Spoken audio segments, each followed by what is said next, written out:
having recently.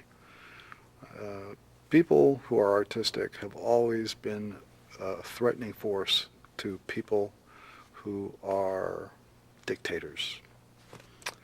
And even though we call this country a democracy, it's turning out to be more and more a candy-coated dictatorship. And so it seems fairly logical that the people who would like to convert this country into a candy-coated dictatorship would do everything they could to make it impossible for people who communicate through the arts to say anything that might um, resemble a message like the emperor isn't wearing any clothes. That's the thing that they're most afraid of. Anybody who will say anything that equates to the emperor's not wearing any clothes, for some reason that scares the piss out of them.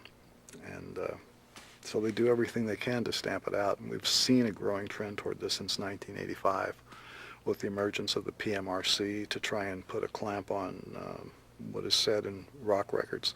And now, lo and behold, the Motion Picture Association of America has finally woken up briefly to smell the coffee. They've just realized that in 46 of our states, there are over 300 different pieces of legislation designed to create regional or local censorship boards to control motion pictures. Suddenly, they realize that they go, ow, now. Because if all of these pieces of legislation succeed, they will no longer be able to release the blockbuster hit. They can't do a mass release with 2,500 prints all over the United States and make $50 million in a weekend, because if one little jerk in one little community can keep that film from going into the theaters in that area, they're going to lose billions of dollars. And it is finally, it had to come to that before Jack Valente would make a statement that, oh, there's something wrong. I mean, they didn't come out and make any statement that would help the recording artists when the struggle began with the rock musicians. But now they're feeling the pinch, and I wonder what's going to happen with them. In a democracy, are there any controls that are valid over artists? No. Why? Why does an artist need to be controlled in a democracy? In a democracy, everybody gets to say what's on their mind. Now, the problem with a democracy is, and I've been having just nightmares about democracy recently, because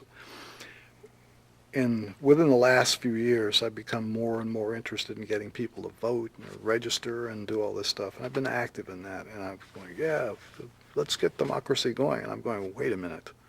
We've got a big problem, because you can't really have a democracy. If one man's vote equals another man's vote, then one man's education has to equal another man's education, so that people have not only the basic machinery to assimilate the data from which they will draw their conclusion and cast their vote. I mean, you have to have that as a basis for a democracy. And when you have a society where too many people can't read or write, how can you say, we all have an equal voice in the government? And when certain candidates don't have access to the information dispensing machinery without paying millions upon millions of dollars, that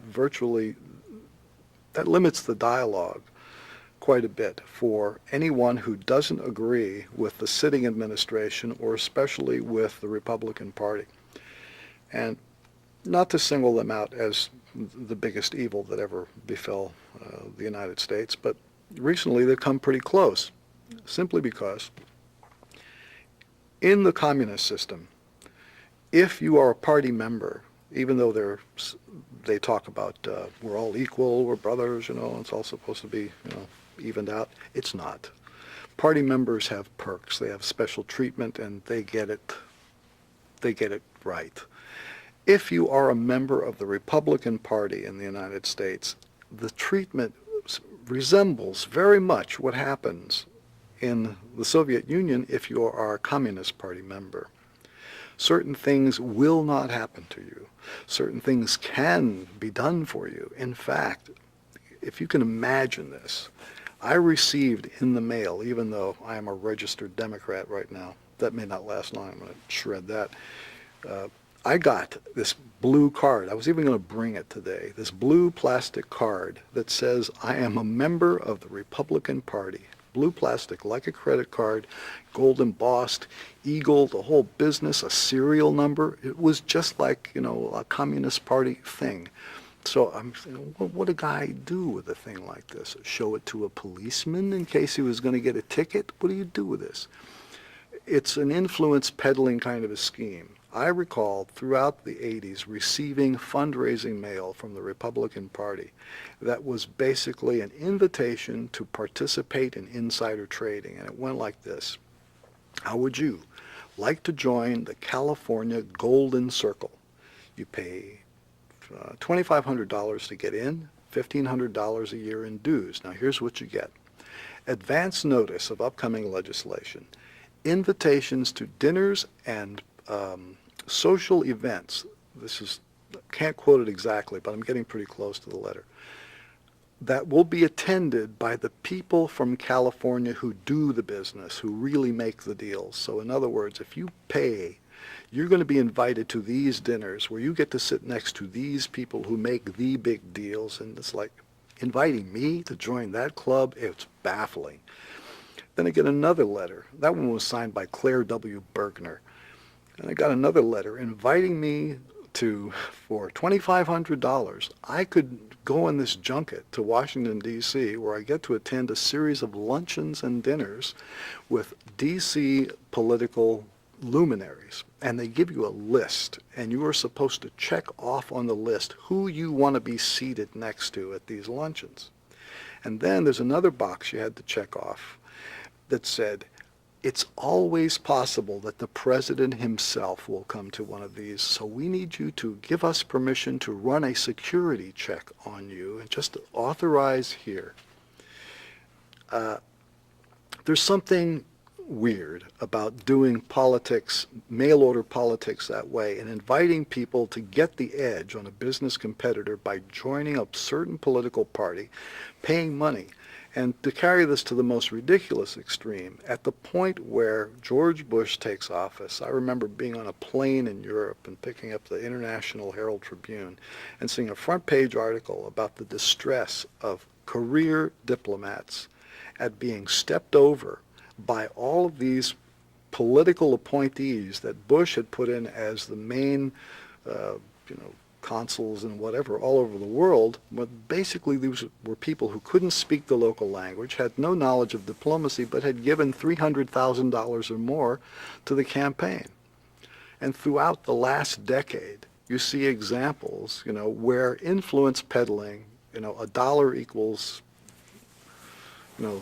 so many points toward your career as a diplomat. What do you do with that? How can you have confidence in government anymore? And then you look at the media, and they just look the other way. Yes.